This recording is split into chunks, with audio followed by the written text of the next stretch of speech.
This was the first one that was more than just like something to make money or even like just a passion project. I was like, this is something I really want in the market for myself. To build an alcohol brand, you just need saturation, visibility, and tons of touch points where people see it and resonate with it. What's step one when it comes to building a community? I think step one with building a community is definitely so this is my first venture in alcohol or even CPG in general. So it was a huge learning curve. And the first thing was, if I had to start Dirty Water over again, the one thing that I would do differently is... What's up, Dom? Welcome to the podcast, man. Thanks, man. Thanks for having me, Daniel. Of course. Before we get started, I have to say you were fortunate enough to send me some dirty water, and I was fortunate enough to have some. It was really good, really refreshing, and I'm sure we'll get into this a little bit later. But just to start out, a lot of entrepreneurs have this moment where they kind of just say, fuck it, I'm all in. Did you ever have something like that happen to you with dirty water? Yeah. So kind of to talk a little bit about, not the whole backstory, but like kind of like how I started. I think it was like 2018. I was in SF at the time. I was working at like my tech job, and my main day to day was, going to work, coming home, and cracking open a Bud Light. And that was sort of like, my way to unwind throughout the day. At this time, I was sort of drinking vodka sodas at bars. And so I really wanted something that had the dopamine effect of cracking open a cold one, right? But in like maybe a more healthy form, like a vodka soda, right? And I was like, oh, I'd love to have a large, like 30 pack or 18 or whatever it is of like a vodka soda that's like cheap, accessible. And again, like just crushable is sort of the idea. And then I was looking at the time, there were a couple of players in the space that were doing canned vodka sodas, but they were a little bit more upstream, a little bit like fancier. And I was like, I would really still love like a cheaper alternative. That's when I discovered hard seltzers and kind of fell in love with the hard seltzer space at that time. I was drinking a ton of hard seltzers for about like 4 years, but then nothing still hit the mark of like this cheap, accessible, single flavored beverage. And at that time, I was like, you know what? I'll just do it myself. The market's matured. There's been a lot of players coming in and out of the space. So I'll do it myself because, and I think this is the best way, at least for me, because I've done a lot of startup related things. This was the first one that was more than just like something to make money or even like just a passion project, right? I was like, this is something I really want in the market for myself. So let me just get it out. Do you know the Instagram account Hub's Life by any chance? I do not. So it's just basically this one guy who's been going crazy viral. He basically videotapes his like simple life, simple corporate job, all that kind of stuff. And it seems like every day he like opens a beer, crack opens a cold one. So when you were telling me like that was just the effect he wanted every day, that just like instantly flashed in my head. So I thought that was funny. But before Dirty Water, I know you had like a lot of community building experience at a few different companies, and community building seems to be something that everyone's trying to do these days in terms of building an audience and having people that can hear your message. But from your perspective and someone that's helped a lot of companies do it, what's step one when it comes to building a community? I think step one with building a community is definitely just knowing what your message is for the community and which community you want to target,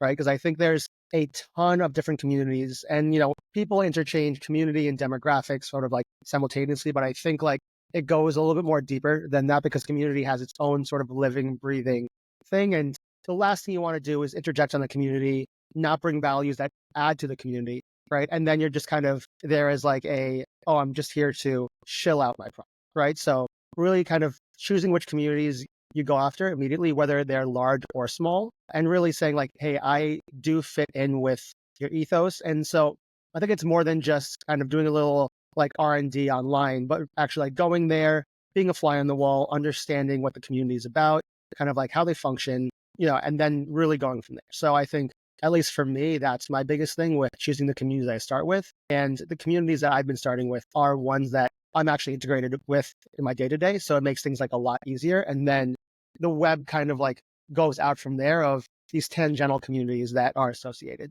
Like word of mouth. It's like a fun club. Like some people have fun, they tell their friends, and then vice versa. But Exactly. On that note, when you think about building a community, what's the big difference you think companies can do between looking at buyers just as like consumers versus community members? Right. I think when thinking about just the communities in general, right? Because when you're thinking about buyers, right? And I'll use my experience with performance marketing as this, right? With performance marketing, you're going at each individual one by one and you're playing to their exact needs and wants at a certain time, right? With a community, you not only have to get each individual person's buy-in, but them collectively saying yes or no to a product. And so that kind of means that you have to appease everyone together as a collective voice, right? I think that is where it becomes a little trickier.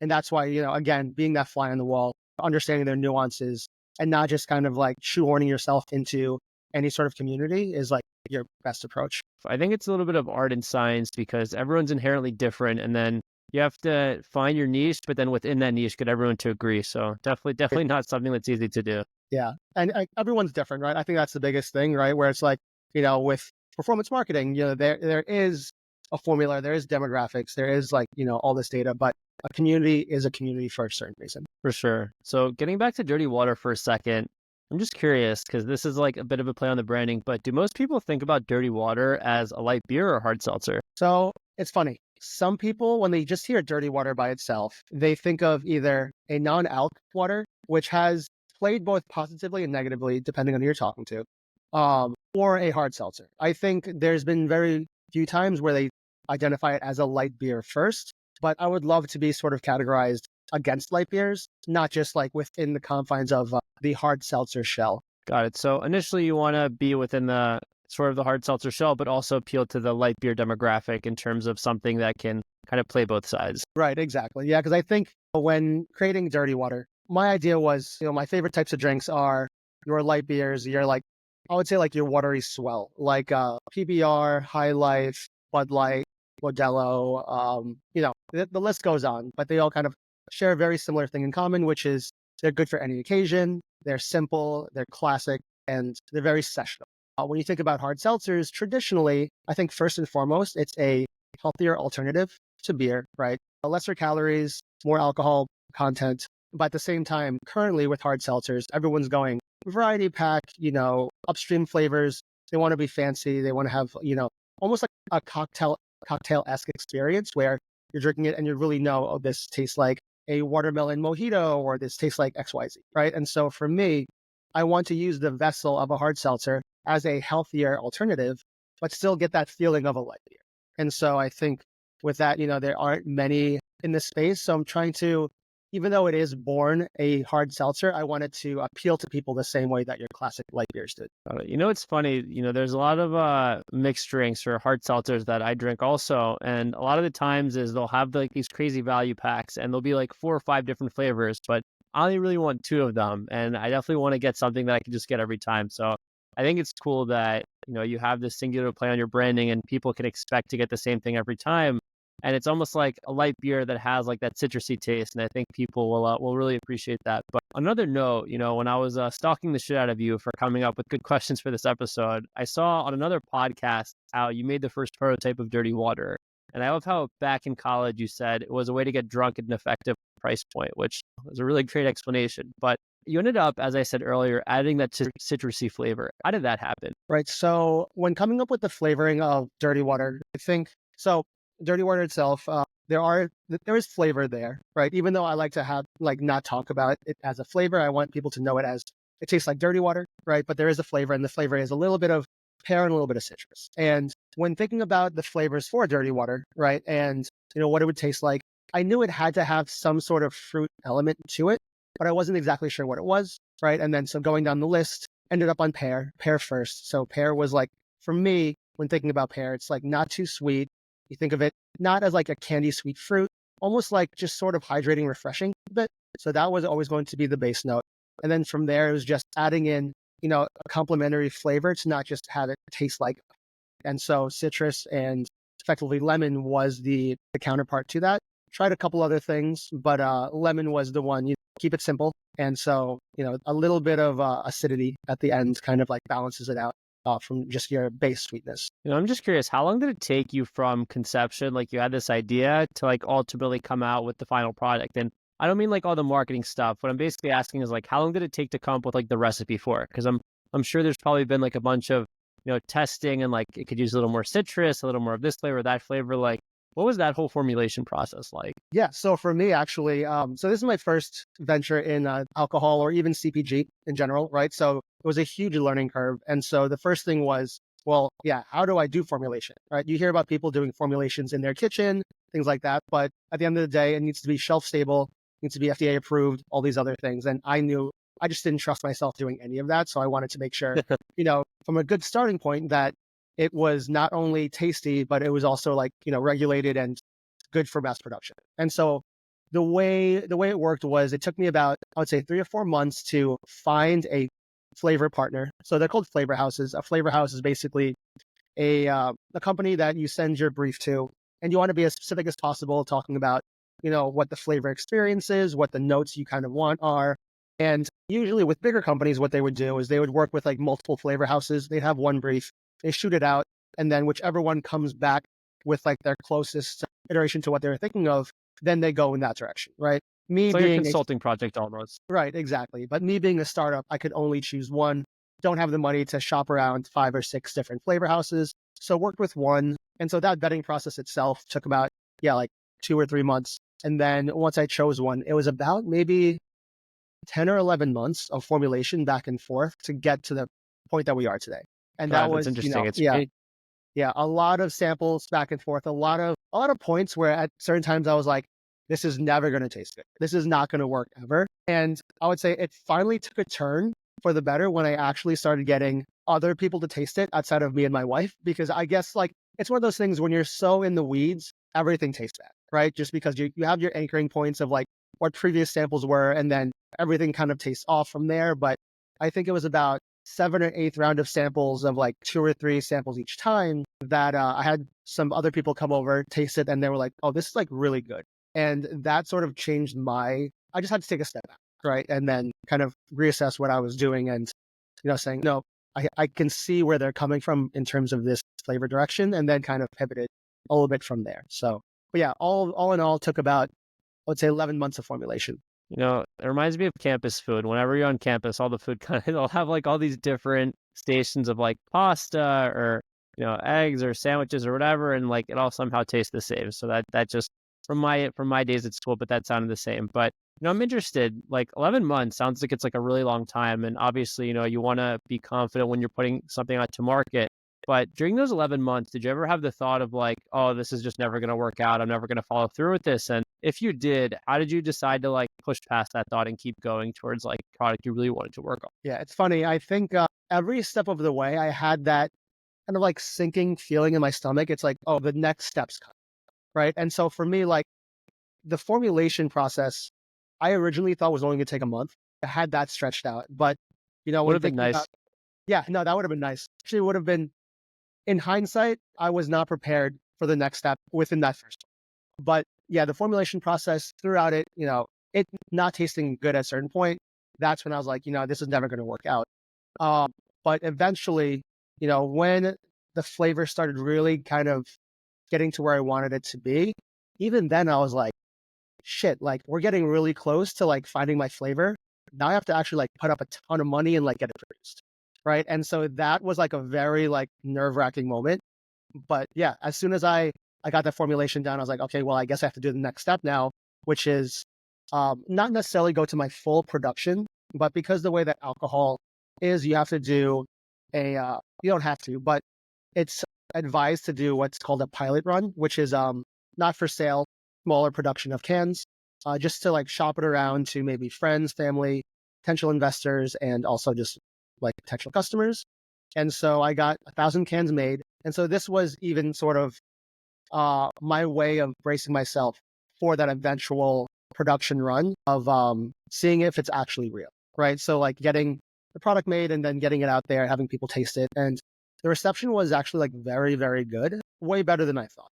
And so that kind of gave me like a lot of assurance to go forward and put up even more capital to eventually get a full production run made. And that happened this past April was when I got that production made. I'm just curious, before you ordered those 1,000 cans and like you finally, after those 11 months, got that flavor, like how did you know that was the one? Like, was it close enough to what you imagined, or was there like a light bulb moment? You're like, oh, this is how like my hard seltzer is supposed to taste every day. So it's funny, right? When thinking about doing a hard seltzer that's single flavor, right? It sounds crazy because it's like, oh, that's what you're going to ride on. Like, that's like your do or die. Like, that's the hill you're going to die on, right? And so for me, it's like, I think this tastes good.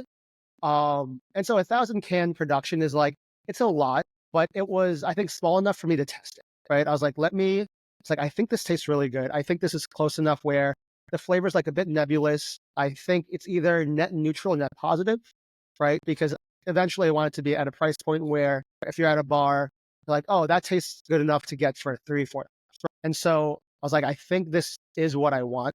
Let me see if it, tastes good at mass production. So got 1,000 cans made. And then, yeah, it was just at that point, because, before this, I wanted to make sure that everyone liked it more than just me. Because even though I think I have a certain taste that is close to what I think a lot of people like, you never know.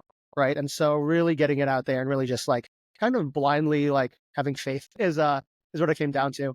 And so, yeah, thankfully people liked it. That's a common theme in entrepreneurship. I know one of the things you said earlier that this was your first soiree into the CPG space, and I think the CPG space is obviously very competitive, and there are a lot of players in it, and people might come in with a lot of assumptions. Like when you were first going into it, did you have any assumptions that have since been proven false about the CPG space? Yeah, I thought it was going to be easier than it is. I didn't realize how, especially with alcohol specifically, like, so alcohol is like highly regulated, right, in the CPG space. And I didn't realize how, because of that, it's funny actually. Think about like non-alc CPG. People can make it, people can get it mass produced and kind of shop it around, get it at a deli nearby, at a grocery store. But in alcohol, you have this thing called the three-tiered system, which basically you need 3 different points of distribution before your end consumer. And so with that, there's a huge barrier to entry. But once you clear that barrier of entry, you're like amongst a much smaller pool of competitors, right? But that smaller pool of competitors are legacy competitors for the most part, have basically all the money in the world to that like you're competing against. And so it's a huge uphill battle that I found, but that doesn't mean it's impossible, right? I think, and that's why my sort of marketing approach when thinking about your two main channels, which is on-premise sales, which is bars, restaurants, versus off-premise sales, which are big box grocery stores, bodegas, places where you can buy it for home consumption. My main focus is the on-premise because that is mainly based on relationship building versus just buying your way into a place. And so that's sort of kind of how I've been focusing on it with like a lot of founder-led sales, which has actually been working really well in my case. And so, being able to do that, yeah, I think I didn't realize how grindy it would really be. Like real boots on the ground, getting out there every day, walking up and down Manhattan, shopping around. But it's been fun though. Yeah, I'm sure it's been tough for sure. And, it must be nice to have unlimited balance sheets, like some of those bigger players. But I think Exactly. maybe one of the benefits of being smaller is that you can have a bit more of a pop culture aspect, and that when you do have that pop culture aspect, people can rally around it. But that's just my food for thought. But you mentioned before that the alcohol CPG space, specifically like, the hard seltzer space, when you're creating an alcohol brand, that there are like those 3 points of entry. I'm just curious, what are those like 3 points of entry or distribution you mentioned earlier? So if you're just, and I'm probably going to butcher this. That's So fine. I mean, let me make sure my alcohol trainer doesn't yell at me after this. But sure. It's they, everyone listen with intent, but do your own research. We'll just put it yeah. that way. So basically, you need 3 points of between you and the consumer, 3 different points, and usually those 3 points are a manufacturer or a co-packer, then your distributor, and then your retailer, right? And the retailer is either a store or a bar, right? And then after that, the consumer can touch it.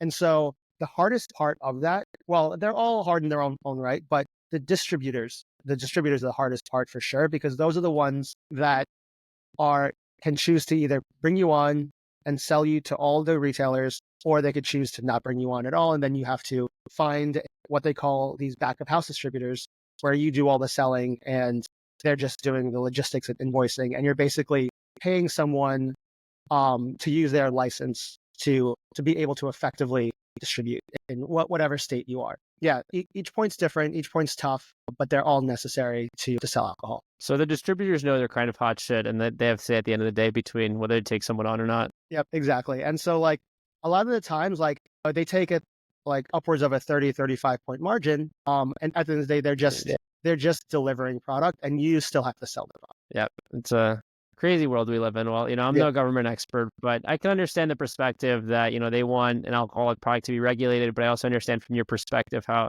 you'd rather have a streamlined supply chain. So, because I don't know anything about either, I'll just kind of let the situation stay as is. But, thinking back to like after your first 1,000 cans and when you had some of that positive feedback, and at that point you were like, okay, I'm going to kind of go all in on this, put in more capital.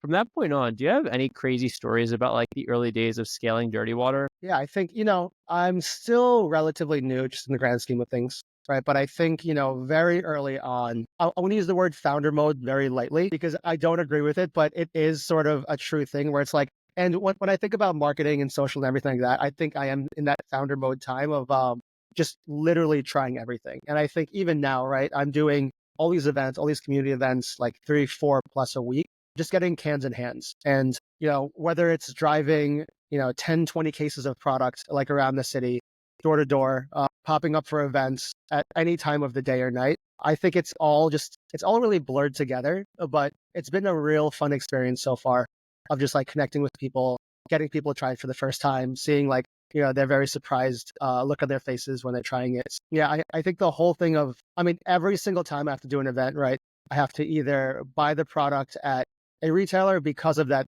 3-tiered system. I can't have any product on hand myself unless it's bought from like a retailer. And, it like every single thing is a logistic nightmare, but we get it done. And yeah, we make it at the end of the day. Yeah, it's crazy. A lot of people go to those events and like they see this booth and they just think like you probably went to go get some from the store or something like that. But in reality, there's a whole mess of a supply chain. So always more than fits the picture for sure. I'm just curious, like, how did you come up with the branding for it? Like when I look at the can, I get like a really medieval times vibe. Was that something you were going for, or like how did you think about creating the brand for it? So the aesthetics based off of two very specific points. One being I would say like your old Belgian beers. Think of like Chimay, Duvel.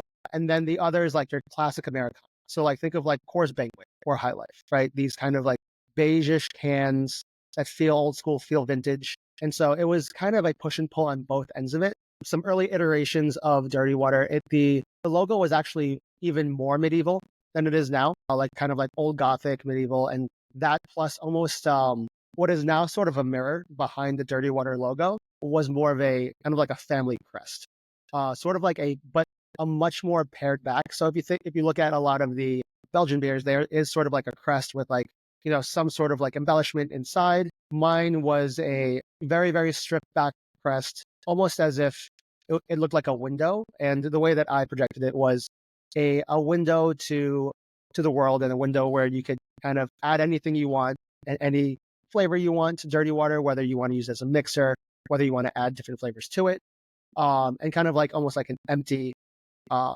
an empty slate. So yeah, again, using those notes of the Belgian beers and then kind of bringing in some more modern aspects of the Americana.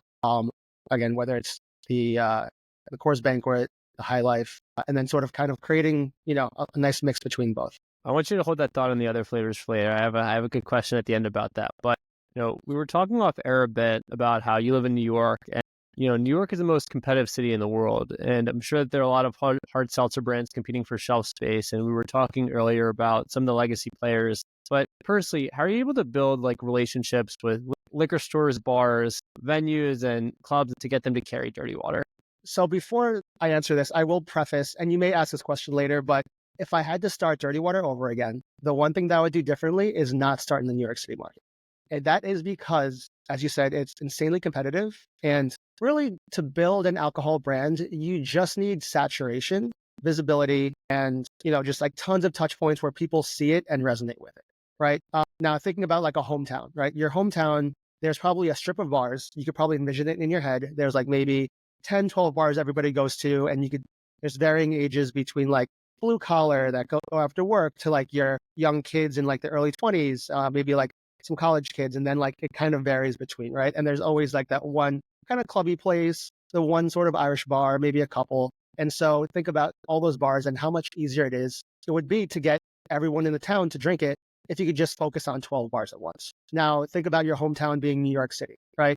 There is 15 bars on every corner, right? And so how do you create visibility, especially when certain bars are locked into relationships with other brands, things like that? It makes the point of saturation and visibility much harder, but you take what you can get, right? And so to answer your question, the relationship building is a lot of warm intros, a lot of just becoming a neighborhood friend. And so this is why, when you talk to any sort of beer rep or alcohol rep, they are out and about every night, Monday through Thursday, Monday through Friday, until like 10, 11 p.m., just visiting all their bars to have the bartenders, have the people remember their faces, right? And you're effectively getting paid to drink, but paid like it's very tactical.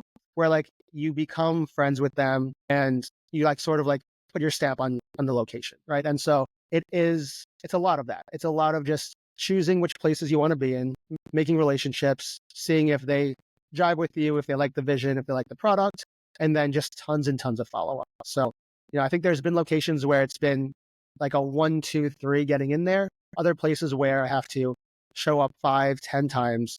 And a lot of times, like, maybe after like your fourth or fifth time, you're going to say, okay, I'll try it again in a couple months. Other times you're like, this is a place I really want to get into. Let me just keep trying over and over again. Let them know that I'm legitimate, that I really care about the place, and then see if they take you. So from your perspective, when you're going out and like meeting these places and choosing different venues or bars to go to, do you kind of, in New York, as you mentioned, there's a lot of different places to go to, and again, so saturated with competition and hard seltzers and nightlife, but are you like really targeted in the places you try to go to? Like, do you really try to understand the vibe of the place and then think to yourself if like Dirty Water is a good fit for this place? Is that how you kind of do targeting when it comes to meeting these people and creating these partnerships? Yeah, absolutely. Because I think the worst thing that could happen is get into a place, it doesn't sell, right? And then it's just no one's happy, right? The bar's not happy that they have the product, and you're not happy that it's not selling, because reorders are the most important thing when it comes to just visibility and seeing if something works, right? So just getting that shelf space is just not going to cut it. So yes, definitely very targeted when it comes to the locations that I want. And so I break it out into sort of 3 types of places, but on top of that are like 3 specific demographics. So the first demographic is your typical, I would say, post-grad. So, right, so like college kid, post-grad, maybe we're talking about New York City, like the Murray Hill, West Village sort of kid, the ones that are going to like the places that are maybe more on the sports bar side, and that's where they know and that's where they go, right? So sports bars are huge ones. Sometimes they're Irish bars. A lot of times they're just like classic sports bars. Then you have your, I will say, like downtown creative crowd. Now, these are the people that may be into the arts, fashion, music, XYZ. They're maybe like, a little more on the hip side, and they go to the places that are sort of scenic, right? And so those sorts of places, whether they're restaurants or bars, they have usually more concise menus, right? But that's where your product can really stand out as well. Maybe it's like a cocktail bar that has 1 beer and maybe 1 hard seltzer. That 1 hard seltzer is dirty, right? So that's a second spot. And those people are usually tastemakers. And then the third demographic I would say is the industry/service people, right? So the bartenders themselves. And I think those have become my biggest advocates. And they tend to go to each other's bars, but at the end of the night, after a long shift, the places that are open till 4 a.m. are dive bars, right? Because they're, 1, very cost effective, 2, they're just like everywhere. And so those are, I would say, one of the best channels for me are the dive bars that sell, again, also a concise menu, but they sell well drinks, they sell your beer shot combos, and they may sell like a few hard seltzers, if not 1. And that 1 being Dirty Water is such a huge thing. For sure. When you're kind of going to reach out to these people, a lot of the times, is it like someone connecting you, or do you just kind of go out to these bars and try talking up the bartender? Like, I'm always curious what's the way in, because I feel like a lot of people try to go through the front door, but then people always talk about the side door. So from someone that's doing it, how do you go about making these relationships? Definitely both. And I think it's important to know both when starting a company like this.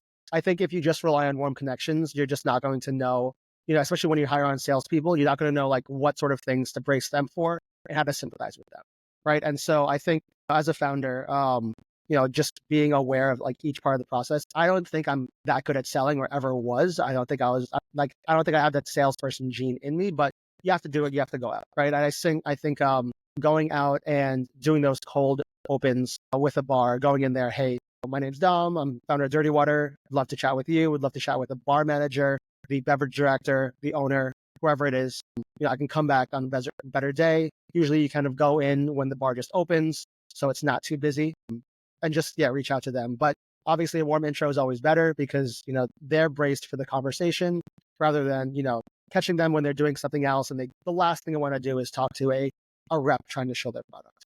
But it's a necessary evil. I've gotten a ton of accounts doing the cold open. So it works well. But, I always prefer a warm intro to break that awkward tension kind of going in.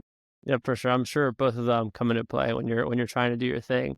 Yeah. You also started Dirty Water as a solo venture, and I'm just curious, what's been the toughest part about like being a solo founder? Like, did you think about bringing on a co-founder at the beginning, or did you want to know you wanted to spearhead this thing? Like, what was the logic behind going in solo? So I have co-founded companies before, and I've done a lot of work with like, early stage startups. And I think the way that I like working is just kind of knowing sort of like how everything functions. When I was at my past tech company, I was like the 10th or 11th employee and really got to be like in the weeds, get my hands in like all the different verticals. Being a founder, especially on a product that you really, really are passionate about, if it's your idea, chances are that someone else may not have that exact amount of buy-in. I mean, there's tons of ways to create buy-in, but no one's going to have the same buy-in or vision that you have, just like instinctive, right? And I think for me, the biggest thing was not being, what's the word I'm looking for, complacent with certain aspects of the business, right? You don't want, when it's so early, you don't want to hand off something and say, oh, I don't need to know this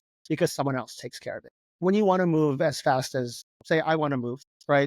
You don't want to have to rely on somebody else or even put blame on somebody else, right? And so I think for me, being a solo founder, yes, very difficult, but I think it was necessary for me to be able to learn about every aspect of the business and be able to hold myself accountable in, whatever I'm doing. So there is no moment of I could wait and do nothing because someone else is taking care of it.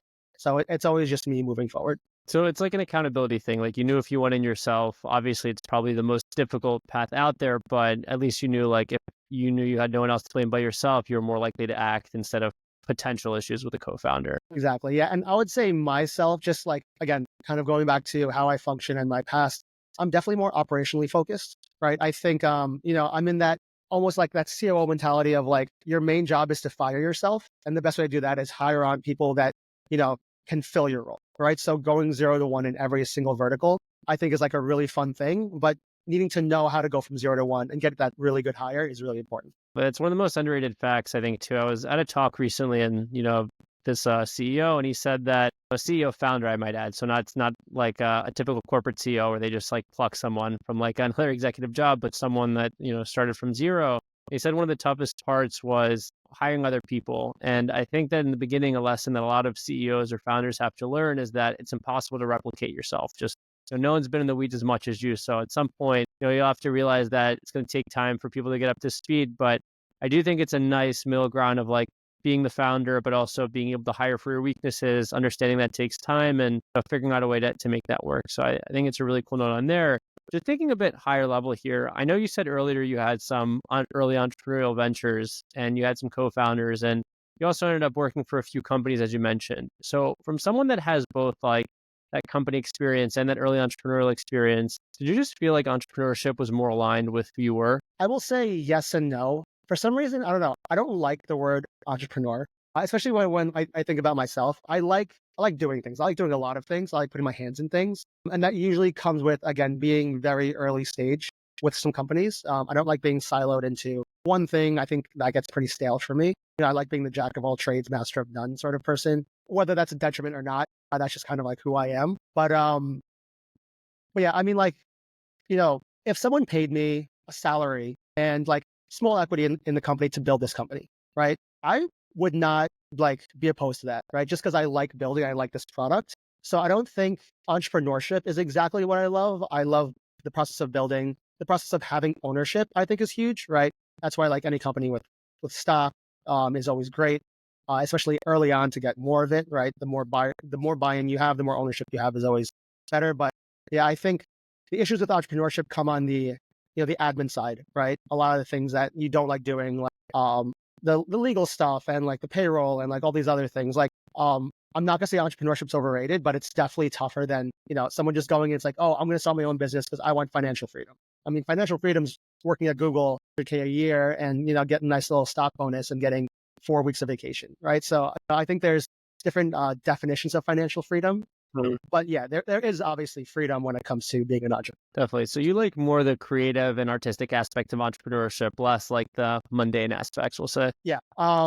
Yes, I would say, yeah, I love the building aspect. I love working in different verticals, working with different people. Being the dumbest person in the room, I think is the best way to put it, like learning from a lot of people. And that happens on the ground floor. For sure. I share the same sentiment. Whenever I go in a room, I'm like, I know nothing. I'm just here to learn from others. So definitely always that day one mindset. I also saw that you have a TikTok, which this is also really impressive with just about 200,000 followers where like you talk about food, you make food anywhere from like these 5-minute recipes to these gourmet meals.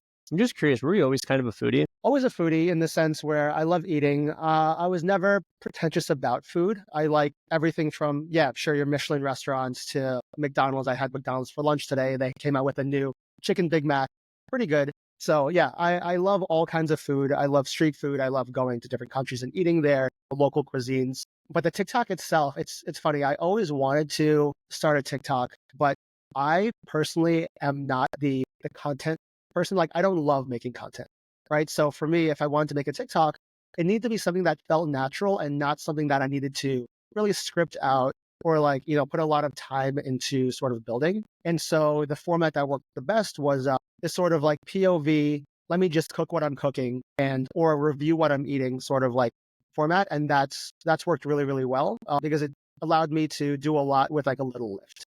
It's funny, I started the TikTok because so this was after I already incorporated dirty water and started working on dirty water. And I thought, hey, you know what? This is the perfect time. Let me make a TikTok. If it happens to blow up, then I could use it as a traction channel. And it happened to get a decent amount of followers. And that actually led me into rooms of other creators and other people. And, I would say, yeah, it was me putting myself out there kind of for the first time. And it's been pretty fun. Yep. I'm sure also like the authenticity has helped you grow as well. Cause I think a lot of times now, especially people can tell when stuff is like a little too scripted. So I definitely think the authenticity factor has been a contributor. And selfishly, I saw you had this one recipe with like this, chili egg. I don't know. I forget what it was called, but I've been making that recently. It's been really good. So I appreciate that inspiration, but like, I'm just curious out of all the things that you make, like, do you have a favorite food that you cook or like favorite thing that you make? I could tell you what my wife likes me making, and that's like That's the pastas. right So answer. yeah, so I love cooking Italian food. I mean, Italian and Asian I think are like the big two that I cook. But I love cooking Italian food. I love pastas. I love like the heartiness of it. And then yeah, I think like a lot of like Asian comfort food, whether it's like rice dishes, noodle dishes. I like to call it like elevated slop is the way that I would define my like the way I cook. It's like I cook the way that I think chefs and cooks cook for themselves at home, right? It's not going to be like the prettiest stuff, but it's really, really tasty. It's hearty. It hits all the food categories, and it's like it doesn't take like a billion dishes to make. I mean, plates to make. So yeah, I think that's what I like cooking. So from someone who's like a low key chef foodie with like this, great TikTok channel, what do you think dirty water pairs best with? So I think it pairs the best with a lot of like I would say like greasier bar food. I think it does really well with. I mean, granted, it is that dive bar food, and so like I mean, I've had it with a salad. Sure, it's fine, but I think like the light crispness of it really does pair well with like something that's a little bit on the heavier side. Definitely. So here's where I want to end off. And we were talking about this a little bit earlier, but right now you're kind of going head first and moving fast with just the original flavor, like the brand dirty water. But do you ever see yourself coming out with new flavors or new variations in the future, or do you just plan on sticking with the original for now? That's a great question. So when thinking about building dirty water, and I think of it as Coca-Cola, right? So you want people to know dirty water as Coke, right? If I come out with a second flavor too early, then people are like, oh, which flavor of dirty water do you want? Which flavor of dirty water do you think? Dilutes like the original brand. Right, exactly. Yeah. So, people think of cherry Coke as cherry Coke. If you ask for a Coke for someone going to the store, they're not going to ask you which flavor, right? And so that's the first most important thing when thinking about dirty water hard seltzer. But I think the dirty water brand as a whole can go into other verticals much sooner. And so I'm actually exploring a non-alc Delta 9 THC version of it. And so this would be Okay. called Dirty Water Hemp Seltzer. It's already taken on Instagram by me, so no one can take it already. And so that would probably be like the next venture into it for more of the like low out, like non-alc drinkers, people who are going to more of these functional beverages, blend of Delta 9 CBD in the same kind of flavor profile as dirty water. Yeah, so I think that would be the next. And then eventually I would like to make my cherry Coke of dirty, where, there is a second flavor that you could have for a hard seltzer. Right now, the plan is to build like a really strong red with the original and then have maybe other side variations or side flavors, but have like the original brand be so strong as to like not dilute it. Exactly. Yeah. My one of my advisors calls it the Red Bull. Well, it's a cool way of looking at it. But Dom, man, I appreciate the stories, man. It's been a blast. I always love learning about like these cool CPG spaces because there's like a lot of creative and artistic aspects to it. But awesome to see someone that's doing it and someone that's doing it right. And thanks again for coming on the podcast, brother. Of course. Thanks for having me. What's up, Business is Blumin Squad? Thanks for listening to today's episode. I'm excited to say that the podcast is growing across all platforms, but I'm on a mission to make Businesses Blumin the world's #1 entrepreneurship podcast. And I need your help to get there. So if you've enjoyed the conversations and learned anything valuable from the content, then please subscribe to the podcast. Subscribing helps me immensely and lets me reinvest in the show to make things even bigger and better for you. So thanks, and I'll see you next time.